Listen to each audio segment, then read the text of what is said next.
السلام علیکم، how are you all.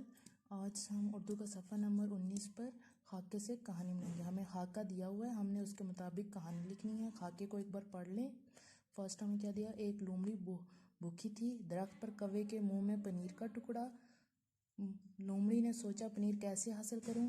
اس نے کوے کی تعریف شروع کی، گانا سنا۔ کوے نے خوش ہو کر منہ کھولا، پنیر گرا اور لومڑی کو پنیر مل گیا۔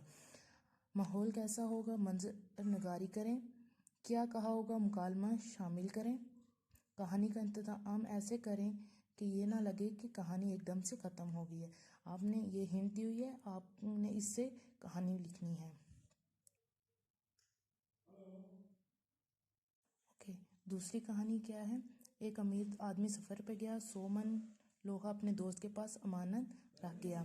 امیر آدمی واپس آیا تو اسے جواب ملا کہ چوہے لوہا کھا گئے ہیں۔ اس نے دوست کی دعوت کی، اس کا بیٹا کھو گیا۔ امیر آدمی نے کہا اسے چیل اڑا کر لے گئی ہے۔ نتیجہ لکھنا ہے۔ اسی طرح آپ نے جیسے پہلی کہانی کی ہنٹ دی ہوئی ہے، آپ نے کہانی مکمل کی، اسی طرح آپ نے دوسری کہانی کی ہنٹ دیکھ کے اس کو کہانی کو مکمل کرنا ہے۔